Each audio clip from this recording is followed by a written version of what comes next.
Okay, so this is how this backup will also be used, so that all the configuration settings will be stored in the backup.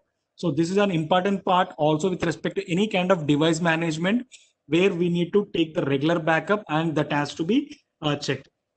And with respect to the firmware, we need to regularly patch, because this is one of the security tip which we always keep in mind, because this may be with respect how we regularly keep the patches updated with respect to the operating systems. We also need to regularly update the patches with respect to the devices, whether it may be a firewall, router, switch, whatever the device we talk about.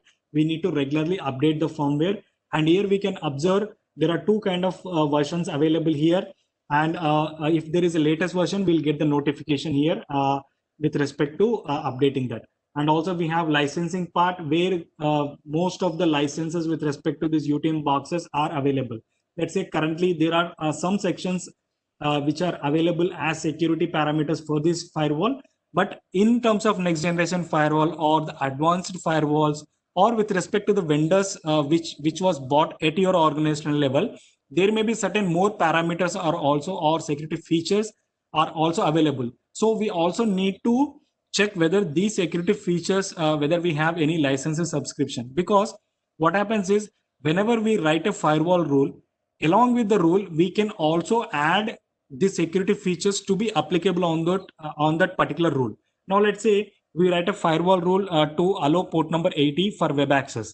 Now along with this web access, there is a certain security feature like web and application filter. That means it can also have some look on the kind of traffic that is coming as part of web or an application. Let's say I want to block an application of Cisco WebEx. Let's say this is my scenario. Now what I can do, I can also include this filter where I can write a policy, and I can block that particular video conferencing application, so that along with the rule, even though it is the 80 or 443 is allowed through the firewall rule, the application or the security feature will block that specific application out of those entire traffic. So that can how these security features will be useful. And there are also again specific requirements with respect to services and updates of the firewall. So even we can use the DHCP server from the firewall itself, or we can use the DNS server. We can, instead of using the antivirus on all the hosts or the endpoints, we can also have a gateway level of antivirus in the firewall itself, so that whenever the traffic is actually passing through the firewall itself, the traffic will be analyzed for any kind of malware kind of intrusions or malware analysis that can be done at the gateway level itself. So this is how the sections are there. One more important part is the diagnostics part, where this can be used for the troubleshooting. Now let's say there is some issue with respect to the kind of interface, or we want to have certain trace route of the some of the applications. So we can have this kind of troubleshooting mechanisms which are already available in all the devices or all the UTM boxes or all the firewalls. So this is where we can ping, or we can check for the trace route. Let's say even though we are having the ISP connection, the internet is not working, then we can simply use the NSLOOKUP command, where we can type up domain name and try to name lookup. If we get any reply, then we can assume that the internet is working fine. And also we can go for the routes. Let's say even this is working in the application layer, it also knows certain because it also understands the routes with respect to the kind of traffic that is flowing from one network to the other network. Now let's say the same firewall is used to connect two different branch offices. Then accordingly the routes can be checked, or that can be troubleshooted, what kind of traffic that is allowed from one particular branch to the other branch. So this behavior can be checked with respect to that. And there are other sections with respect to the objects, where we can define the kind of host. Here we can define the kind of interface, the kind of host we have. Let's say I need to add a particular user, or I need to particularly add a system to define a specific IP or a MAC address to allow or deny, or to write a specific rule. Then I can define those objects here, and I can create a specific IP host group, where all the individual IPs or the kind of systems I have created, I can group it to a single group, so that let's say I want to have a department to access, let's say I have a financial department. They need to access a particular application on the DMZ zone with a particular application to do the daily financial transactions. Then I can create an individual IP addresses for all the departments in the finance, and I can group it here as a financial department. Then I can add all those IPs into one group, and I can make this as a single object, so that it will be easy for me to write a rule to allow all the department users into one rule. So this is how I can use. And also we can define specifically with respect to the MAC address, with respect to any kind of country. This is what we are talking about on the previous day, the country host. So now let's say I want to block a particular kind of users with respect to a specific country. Okay, let's say there is a requirement of Chinese or Pakistan. Then I can define the countries here. Okay, so that accordingly in the rule, in the firewall rule, we'll see one sample of firewall, how it can be written. So whether there I can write a rule to deny from all these IPs which are originated from these countries.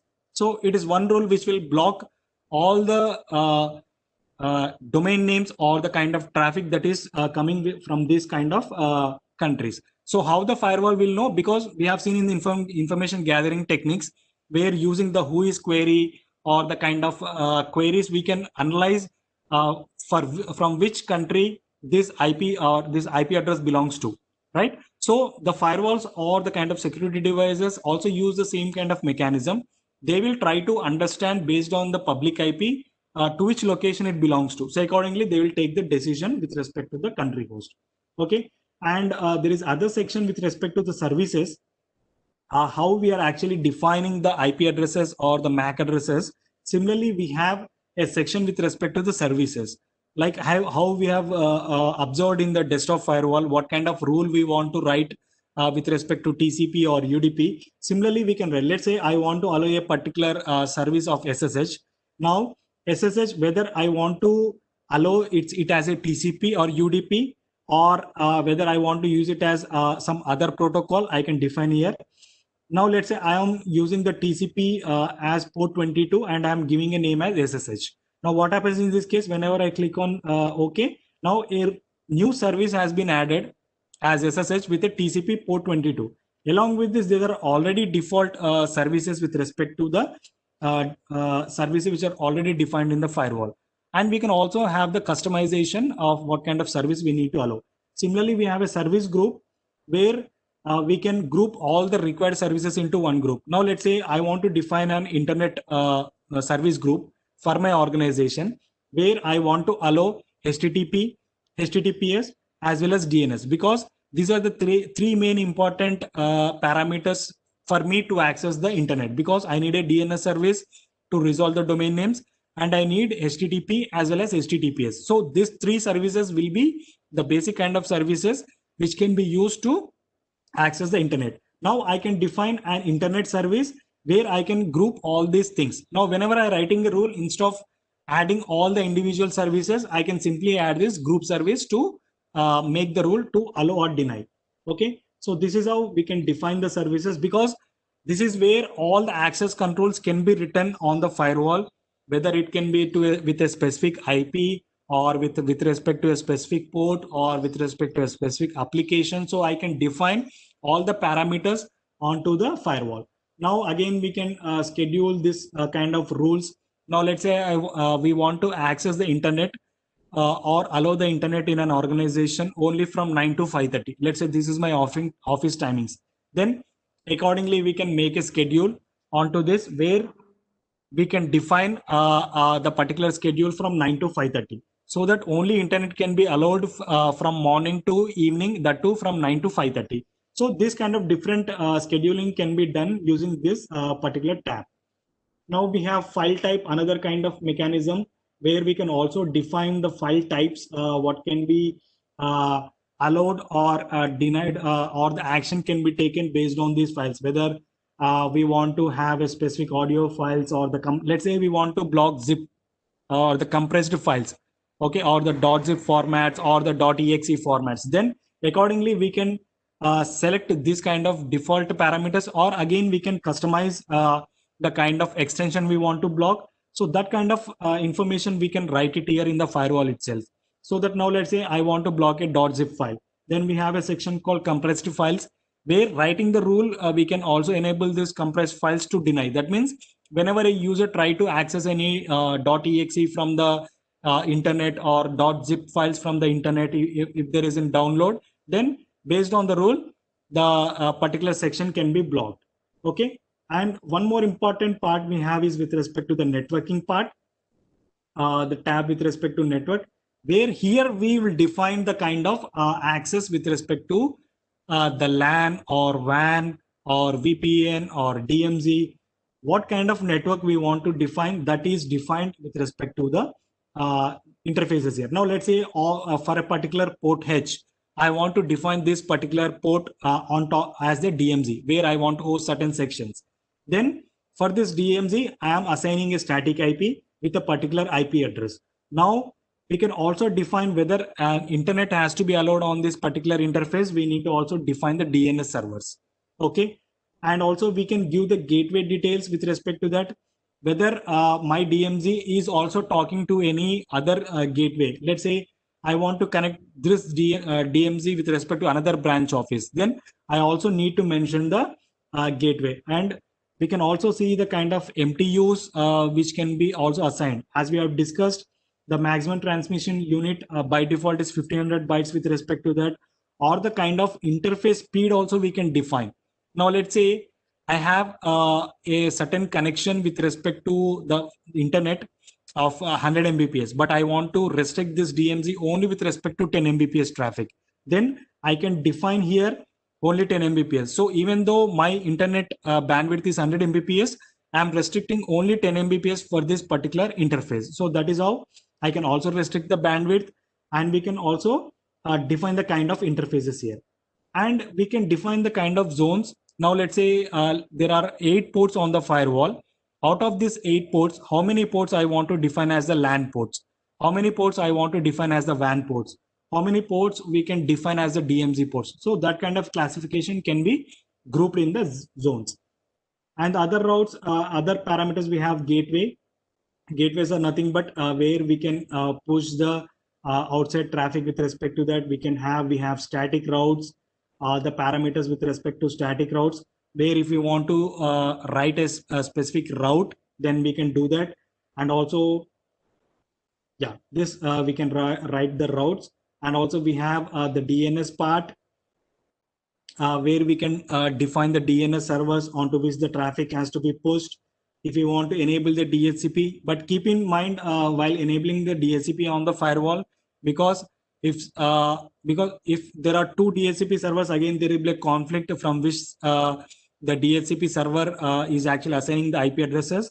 So whenever a specific device like the wireless access points or the kind of firewalls are allowed, be sure to check this wireless option, this DHCP part, because whenever if we enable this, then the device itself start giving the IP addresses dynamically to the clients that are connected.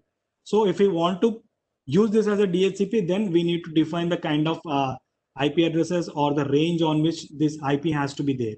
And the other part we have is with respect to the ARP, like how we have defined the ARP part, right? So that also we can define whether if there is any kind of static entry we want to define, that can be checked here. And the other kind of features we have like dynamic DNS, where the DNS can also be dynamically updated. And the other thing is with respect to the identity, this is where we generally define the users or the kind of for access to the VPN or access to the firewall device itself. So that kind of authentication with respect to the services that are allowed can be defined here in this particular section.